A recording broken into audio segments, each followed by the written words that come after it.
விடுதி கட்டணத்தின் மீது 18% ஜிஎஸ்டி வரிக்கு விலக்கு அளித்த உயர்நீதிமன்றம் விடுதி உரிமையாளர்களுக்கு ஆதரவாக தீர்ப்பு கூறியதைத் தொடர்ந்து மகிழ்ச்சியடைந்த கோவை விடுதி உரிமையாளர்கள். வணிகத்திலும் கல்வியிலும் வேகமான வளர்ச்சியை எட்டி வரும் இந்தியாவில் மகளிருக்கான முக்கியத்துவம் தரப்பட்டு வருகிறது. விடுதிகளில் தங்கியிருந்து பணிக்கு செல்லும் பெண்கள், மாணவிகள் என பல்வேறு பெண்கள் 6000க்கும் மேல் விடுதி கட்டணமாக செலவிடுகின்றனர்.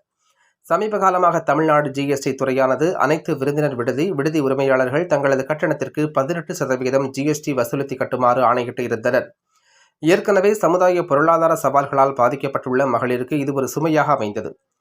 இதுகுறித்து விசாரணை நடத்திய நீதிமன்றம் விடுதிகளுக்கு ஜிஎஸ்டி வரியை ரத்து செய்து உத்தரவிட்டது. இதனைத் தொடர்ந்து இன்று கோவை லட்சுமி மில்ஸ் பகுதியில் இந்த வழக்கில் வாதாடிய சென்னை உயர்நீதிமன்ற வழக்கறிஞர் அபர்ணா அனந்தகுமாருக்கு கோவை மாவட்ட ஹாஸ்டல் ஓனர்ஸ் அசோசியேஷன் சார்பாக வாழ்த்து தெரிவித்தனர். இந்த நிகழ்வில் ஹாஸ்டல் ஓனர்ஸ் அசோசியேஷன் சங்க தலைவர் ஆனந்த்ராமன், துணைத் தலைவர் கிருஷ்ணகுமார், செயலாளர் தமிழ்மணி, துணை செயலாளர் செந்தில்குமார், பொருளாளர் அனுஷா சிவகுமார் உள்ளிட்டோர் கலந்து கொண்டனர் என்பது குறிப்பிடத்தக்கது. இந்த ஹாஸ்டல்ஸுக்கு ஜிஎஸ்டி வருமா வராதா அப்படிங்கிற ஒரு கொஷின் ஆல் ஓவர் இந்தியா இது ஒரு பெரிய கேள்விக்குறியாகவே இருந்துட்டு இருந்தது. இது என்ன ஆச்சுன்னா 2020 ஒரு லேண்ட்லார்ட் என்ன பண்ணார், கர்நாடகாவில் ஒரு லேண்ட்லார்ட் என்ன பண்ணார், அவர் ஒரு ஹாஸ்டலுக்கு இது ரெண்ட்டுக்கு விட்டுருந்தார். ஸோ அப்போ ஒரு அத்தாரிட்டி ஃபார் அட்வான்ஸ் ரூலிங்னு ஒரு அத்தாரிட்டி இருக்குது அண்டர் தி ஜிஎஸ்டி எனாக்ட்மெண்ட். அங்கே போய் அவர் இது மாதிரி ஒரு கிளாரிஃபிகேஷன் கேட்டதுக்கு அவங்க இல்லை இது ஹோட்டலோட ஒப்பிடணும், இது ரெசிடென்ஷியல் டுவெல்லிங் கிடையாதுன்னு சொல்லிட்டு ஒரு டெசிஷன் வந்த உடனே அதுக்கு மேலே அவங்க ஹைகோர்ட்டுக்கு போனாங்க, கர்நாடகா ஹைகோர்ட்டு.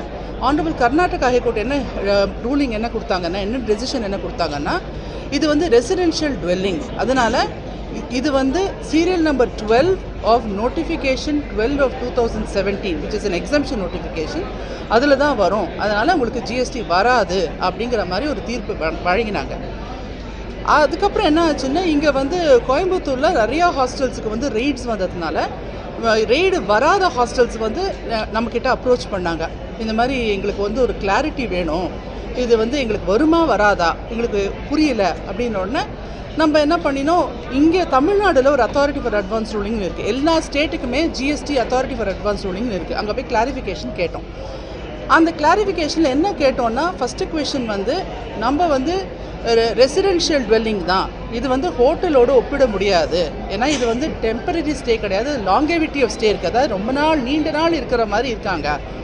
அண்ட் இது ஒர்க்கிங் விமென் அண்டு ஸ்டூடெண்ட்ஸு அவங்களுக்காக தான் இது ஸ்பெஷலாக இந்த விடுதி இருக்குது அப்படிங்கிற மாதிரி ஒரு கேள்வி கேட்டோம். ரெண்டாவது, எக்ஸம்ஷன் அப்படின்னா என்டையர்லி எக்ஸம்ப்ட்னா ரெஜிஸ்ட்ரேஷன் தேவையே கிடையாது, ஏன்னா செக்ஷன் 23 ஆஃப் தி சிஜிஎஸ்டி ஆக்டில் ரொம்ப கிளியராக சொல்லியிருக்கு தட் இந்த மாதிரி ஃபுல் எக்ஸம்ப்ட், அந்த சப்ளையே ஃபுல்லாக எக்ஸம்ப்ட் அப்படின்னாக்கா அதுக்கு ரெஜிஸ்ட்ரேஷன் தேவை கிடையாதுன்னு சொல்லியிருக்கு. ஸோ அதுக்கு அது ரெஜிஸ்ட்ரேஷன் தேவையா இல்லையாங்கிற மாதிரி ஒரு கேள்வி கேட்டோம். We wanted a positive answer. இன்னொரு கேள்வி என்ன கேட்டோன்னா, ஆனரபிள் கர்நாடகா ஹைகோர்ட் இந்த மாதிரி ஒரு டெசிஷன் கொடுத்துருக்காங்களே, அது நமக்கு அப்ளிகபிளாக இல்லையா? அப்போ என்ன ஆச்சு, அத்தாரிட்டி ஃபார் அட்வான்ஸ் ரூலிங் எல்லாமே நெகட்டிவ் பண்ணிடுச்சு, சேயிங் தட் இல்லை நீங்கள் டேக்ஸ் கட்டி தான் ஆகணும், இது 18% டேக்ஸ் உங்களுக்கு வரும் அப்படிங்கிற மாதிரி ஒரு டெசிஷன் கொடுத்தாங்க. அதுக்கு மேலே நம்ம என்ன பண்ணோம், ஆனரபிள் மெட்ராஸ் ஹைகோர்ட்டுக்கு ஒரு ரிட் பெட்டிஷன் ஃபைல் பண்ணினோம். அதாவது ஒரு 26 ஹாஸ்டல் ரிட் பெட்டிஷன்ஸ் ஃபைல் பண்ணோம். ரிட் பெட்டிஷன்ஸ் ஃபைல் பண்ணி அது அக்டோபர் 1st வீக் வந்தது, ஸ்டே கிடச்சிது ஃபஸ்ட்டு. அதுக்கப்புறம் his lordship justice Krishnan Ramaswamy அவருக்கு he wanted to hear the matter, இது எப்படியாவது இது ரொம்ப ஒரு இம்பார்ட்டண்ட் இஷ்யூ. ஏன்னாக்கா ஆல் ஓவர் இந்தியா நீங்கள் பார்த்தீங்கன்னா எல்லா ஸ்டேட்லேயுமே இருக்கிற authority for advance ruling, GST authority for advance ruling என்ன தீர்ப்பு வழங்கியிருந்ததுன்னா, ரூலிங் என்ன கொடுத்துருந்துங்கன்னா, இட் இஸ் டெஃபினெட்லி டாக்ஸபிள். 12%, சிலது 12% சொல்கிறாங்க, சிலது 18% சொல்கிறாங்க. ஆனால் ஒட்டுமொத்தமாக என்ன டெசிஷன் எடுத்தாங்கன்னா டாக்ஸபிள் அப்படிங்கிற மாதிரி டெசிஷன் எடுத்திருந்தாங்க.